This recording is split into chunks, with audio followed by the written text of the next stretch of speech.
रमता राम जपो रे प्राणी, अब तो सुन ले राम कहानी।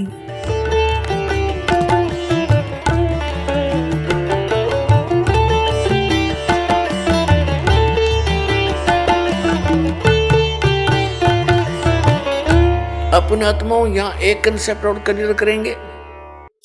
गीता ज्ञान दाता कहता है, अब उसकी पहचान भी बताता है कि वो तत्वदर्शी संत होगा कैसा। श्रीमद् भगवत गीता अध्याय नंबर 15 के श्लोक नंबर 1 में तत्वदर्शी संत की पहचान बताई है। क्या बताया है कि ये एक संसार रूपी उल्टा लटका हुआ वृक्ष समझो, पूरा विश्व सब ब्रह्मांडों समेत, और जिसकी ऊपर को जड़ है, नीचे को तीनों गुण रूपी शाखा है। श्रीमद् भगवत गीता अध्याय नंबर 15 के श्लोक नंबर 1 से लेकर 4 में ये स्पष्ट किया है। इस उल्टे लटके हुए संसार रूपी वृक्ष की जानकारी दी है। अब आपको ये उल्टा लटका हुआ संसार रूपी वृक्ष दिखाते हैं, फिर आसानी से जो दास सब सदग्रंथों से रूबरू करने जा रहा है, आपको आसानी से समझ जाएंगे। देखिएगा, ये समझो एक संसार रूपी वृक्ष है पूरा।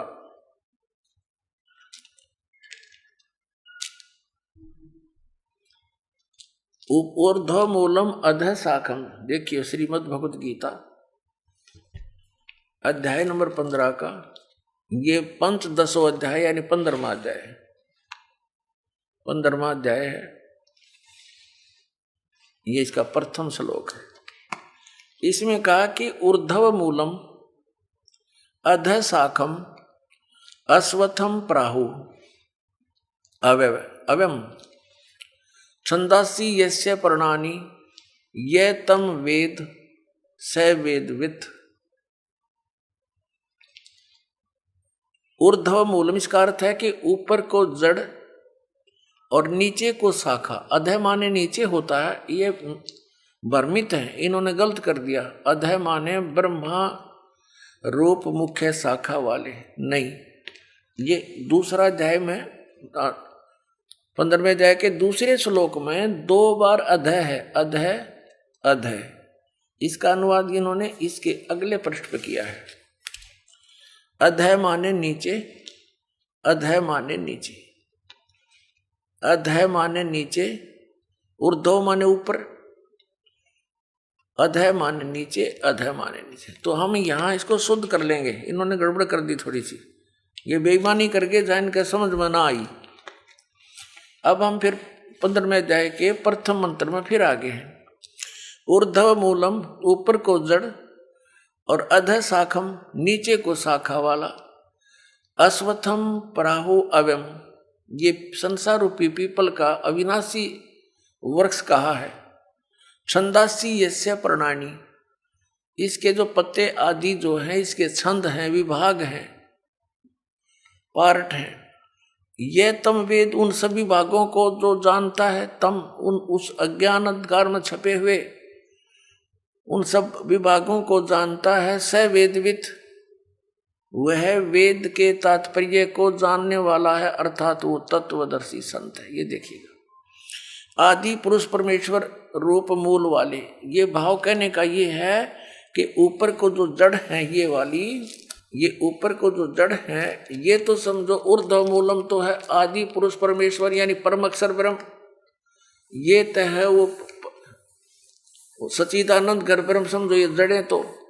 और ये तना अक्षर पुरुष, ये परम अक्षर पुरुष, ये तना अक्षर पुरुष। ये देखिएगा, ये पूर्ण ब्रह्म कहो, परमेश्वर कहो, परम अक्षर ब्रह्म कहो या सच्चिदानंद घन ब्रह्म कहो, ये जड़ें हैं। जैसे ये जड़, ओनली जड़, और फिर इसके बाहर जो जमीन से बाहर दिखाई देता है इसको पेड़ बोलते हैं। गीता ज्ञान दाता ने केवल इतना ही कहा कि ऊर्ध्व मूलम ऊपर को जड़ और नीचे को शाखा वाला, ये संसार रूपी पीपल का वृक्ष कहा है।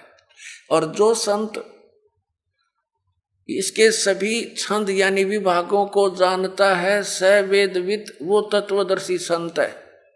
परमेश्वर कबीर जी ने 600 वर्ष पहले आकर कहा था, तत्वदर्शी संत की भूमिका बताई थी अपने सच्चिदानंद घन ब्रह्म की वाणी में, अपने मुख कमल से बोलकर।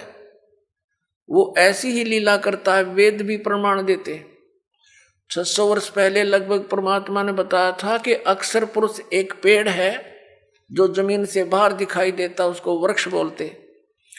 अक्षर पुरुष एक वृक्ष है और सरपुरुष वा की डार, जिसको निरंजन भी कहा, ज्योति निरंजन। और तीनों देवा, रजगुण ब्रह्मा, सतगुण विष्णु, तम गुण शिव जी, तीनों देवा शाखा हैं और पात रूप संसार।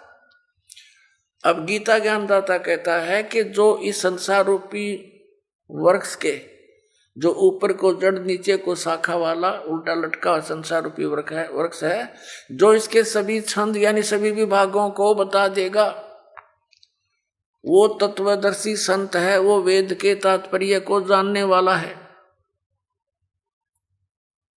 अब देखिएगा, परमात्मा ने 600 वर्ष पहले बता दिया था कि अक्षर पुरुष एक पेड़ है, ज्योति निरंजन यानी सरपुरुष वा की डार, और तीनों देवा शाखा है, ये पात रूप संसार। अब देखो, परमात्मा ने बताया कबीर अक्षर पुरुष एक पेड़ है, निरंजन वा की डार, इसको सरपुरुष भी कहते हैं, ज्योति निरंजन को। और तीनों देवा, रजगुण ब्रह्मा, सतगुण विष्णु, तम गुण शिव जी रूपी शाखा है, ये पात रूप संसार।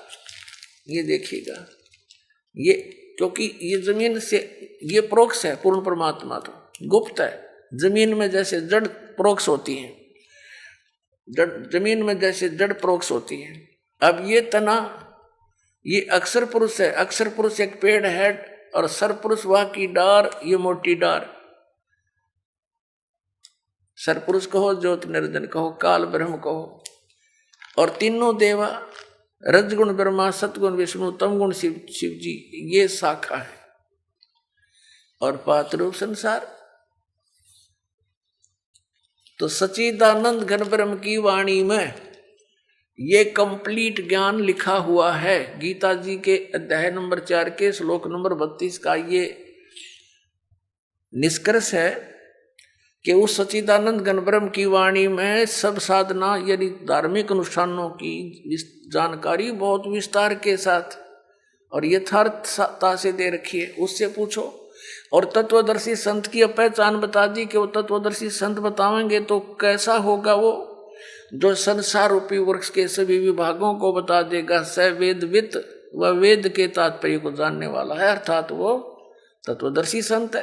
देखना, अब हम पढ़ रहे हैं, इन्हीं की वाणी पढ़ेंगे। आदि पुरुष परमेश्वर मूल वाले, अधः शाखम, नीचे को शाखा, ये गलत अनुवाद किया है, बेईमानी कर रखी है। और संसार रूपी पीपल के वृक्ष को अविनाशी कहते हैं। वेद जिसके पत्ते कहे गए, संतों का अर्थ वेद कर दिया। और उस संसार रूप वृक्ष को जो पुरुष मूल सहित जड़ से लेकर और पत्तों तक, ये समझो, मूल सहित तत्व से जानता है, स वेदवित, वह वेद के तात्पर्य को जानने वाला है।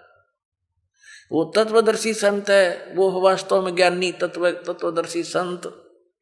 अब इसको थोड़ा सा और आगे पढ़ेंगे। जैसे इस पुस्तक में आगे देखिए, अध्याय नंबर 15 के श्लोक नंबर, अब एक हमने पढ़ लिया, दूसरा देखो। इसमें लिखा है कि उस संसार रूपी वृक्ष की तीनों गुण रूप ये शाखाएं हैं। विषय पर वाला ये शाखाएं हैं, बस इतना ही लिखना था। नीचे और ऊपर फैली हुई, सर्वत्र नहीं, क्योंकि पृथ्वी लोक पर यह ज्ञान बोला जा रहा था। और श्री ब्रह्मा, श्री विष्णु, श्री रजगुण ब्रह्मा, श्री सतगुण विष्णु, श्री तमगुण शिव जी की जो पहुंच है, रीच है, उनकी जो पहुंच है, जो उनका प्रभुता है उनकी, वो केवल इन 3 लोकों पर है। पृथ्वी लोक, नीचे पाताल लोक और ऊपर स्वर्ग लोक। इन तीन लोकों पर इनकी प्रभुता है, यहां तक इनकी पहुंच है। ये एक एक विभाग के मंत्री हैं।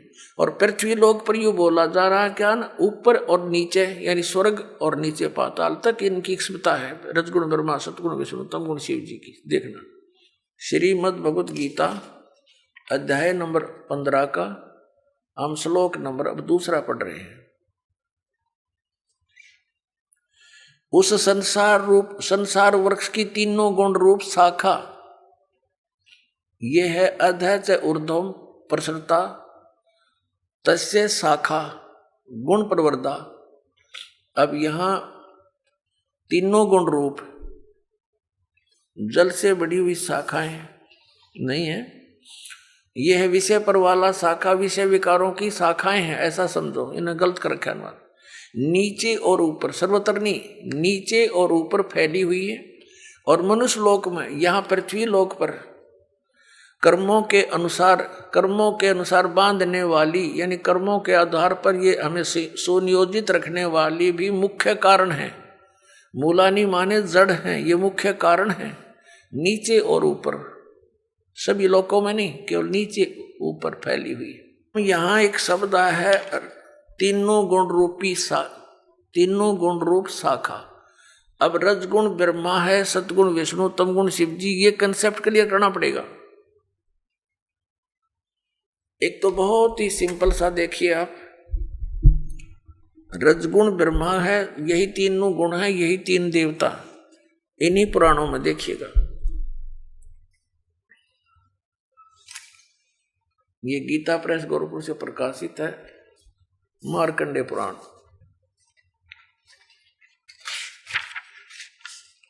ये वही मार्कंडेय पुराण है, सचित्र मोटा टाइप। अब ये कहां से छपी है, यहां से देखना। प्रकाशक एवं मुद्रक हैं गीता प्रेस गोरखपुर, गोविंद भवन कार्यालय, कोलकाता का संस्थान। ये इनके फैक्स और फोन नंबर है। इसके 123 नंबर पर आपको दिखाते हैं। संक्षिप्त मार्कंडेय पुराण 122 पृष्ठ से शुरू करेंगे। ये मार्कंडेय जी बोल रहे हैं। मार्कंडेय जी अपना ज्ञान बता रहे हैं और इसके सामने आ जाते हैं। यहां रजोगुण प्रधान ब्रह्मा, तमोगुण प्रधान रुद्र और सत्व प्रधान श्री विश्वपालक विष्णु हैं। यही तीन देवता हैं और यही तीन गुण हैं। यही तीन देवता हैं, रजगुण ब्रह्मा, सतगुण विष्णु, तमगुण शिव जी। और यही तीन देवता कहो चाहे इनको तीन गुण कहो।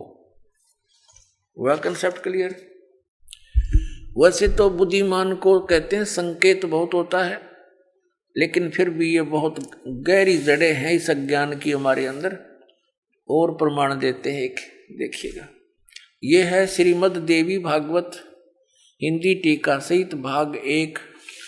ये कहाँ से प्रकाशित है? ये है अथ देवी भागवतम भाषा सभाष्टिकम समातम, खेमरा श्री कृष्ण दास प्रकाशन, मुंबई 4। अब यहां देखना, इसमें संस्कृत भी साथ है, बहुत कमाल है। ये है अथ श्रीमद् देवी भागवते भाषा टीका युक्ते तृतीय स्कंद प्रारंभते। तीसरा स्कंद प्रारंभ हुआ। अब इसके 11वें पृष्ठ पर, तीसरे स्कंद में 11वां पृष्ठ पर हम अब आ गए हैं। 5वां अध्याय है ये। 5वें अध्याय का 8वां श्लोक है। 7वां समाप्त हुआ, 8वां पढ़ेंगे। भगवान शंकर कह रहे हैं, हे माता, यदि हमारे ऊपर सदा आप दया युक्त हो तो हमको तमोगुण में किस प्रकार प्रदान किया है? ब्रह्मा रजोगुण और हरि सतगुण युक्त किए हैं। क्यों युक्त किए हैं? अब यहां हम हिंदी भी पढ़ेंगे। हिंदी हमने पढ़ ली, संस्कृत पढ़ेंगे। ये 7वां श्लोक समाप्त हुआ, 8वां प्रारंभ हुआ। यदि दया धर्मना न सदाम्बिके कथम अहम, किस प्रकार मैं विहित से बना दिया, उत्पन्न कर दिया तमोगुण। और कमलजय, कमल से उत्पन्न होने वाले ब्रह्मा को रजोगुण संभव है, उसको रजोगुण बना दिया। सुविता किमु सतोगुण हरि, और विष्णु जी को आपने सतोगुण क्यों बना दिया, युक्त क्यों कर दिया। इति सिद्धम रजगुण ब्रह्मा सतगुण विष्णु तमगुण शिव जी।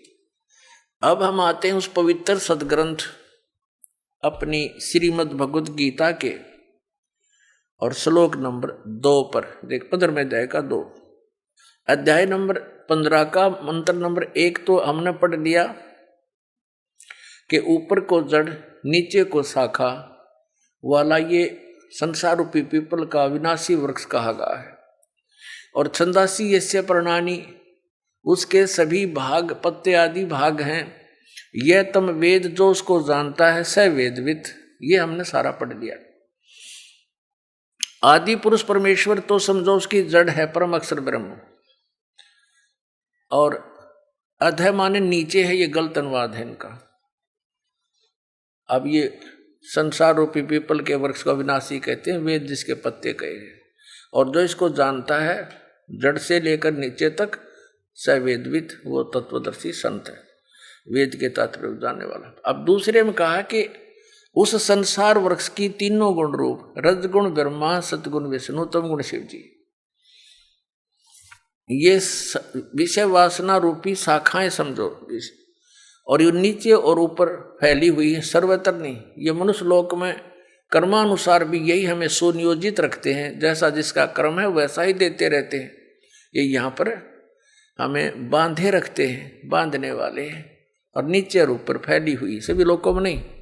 अब तीसरे में कहा है इस संसार का स्वरूप जैसा कहा है वैसा यहाँ विचार काल में नहीं पाया जाता।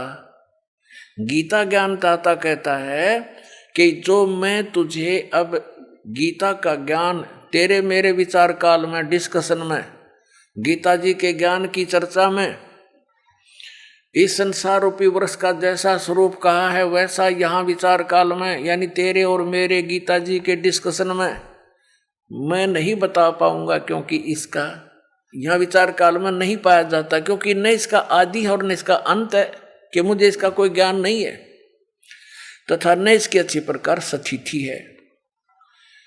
इसलिए इस सुविरुद्ध मूलम, इन्होंने अनुवाद गलत किया है, अति दृढ़ मूल वाले, ये ठीक है, इतना ही काफी है। अति दृढ़ मूल वाले यानी ऊपर को जो जड़ है वो तो है अमर स्थल, अमर स्थान परमात्मा का।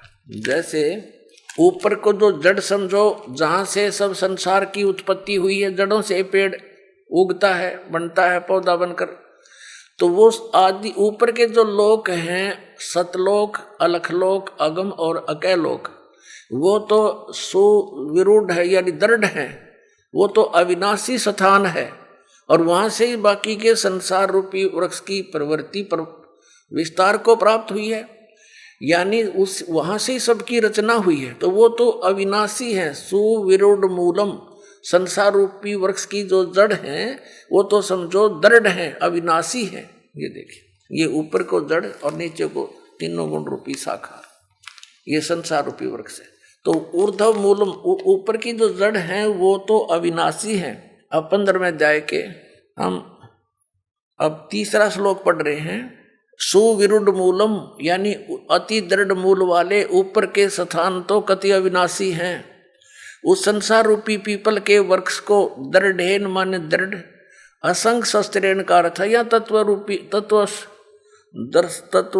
ज्ञान रूपी शस्त्र के द्वारा काट कर, इन्होंने वैराग रूप शस्त्र बना दिया इसका, उस क्योंकि तत्व ज्ञान की बात चल रही है, तत्व ज्ञान रूपी शस्त्र द्वारा काट कर, अर्थात उसको अच्छी तरह उस तत्वदर्शी संत से तत्व ज्ञान प्राप्त करके और इसको अच्छी तरह समझकर उसके पश्चात परमेश्वर के उस परम पद की खोज करनी चाहिए। देखना 15वें अध्याय के 4थे श्लोक में, तीसरा हमने पढ़ लिया, अब 4थे पर आ गए। यहां इसका अनुवाद है 4थे। उसके पश्चात यानी तत्वदर्शी संत से प्राप्त ज्ञान के आधार से, उस तत्व ज्ञान के आधार से उसके पश्चात उस परम पद परमेश्वर को भली भांति खोजना चाहिए, जिसमें गए हुए साधक यानी फिर लौटकर संसार में नहीं आते, और जिस परमेश्वर से इस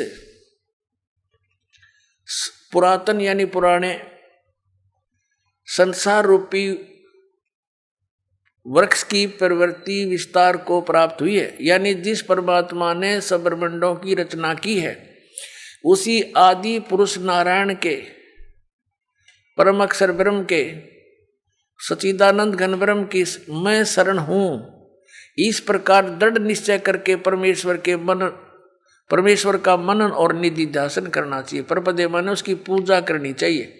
अब श्रीमद् भगवत गीता जी अध्याय नंबर 15 के श्लोक नंबर 1 से 4 में ये स्पष्ट हो गया। एक तो तत्वदर्शी संत कौन होगा जो ये विभाग बता देगा संसार रूपी वृक्ष की कौन कौन से पार्ट हैं, और फिर बताया उसके पश्चात परमेश्वर के उस परम पद की खोज करनी चाहिए जहां जाने के बाद साधक फिर लौटकर कभी संसार में नहीं आते।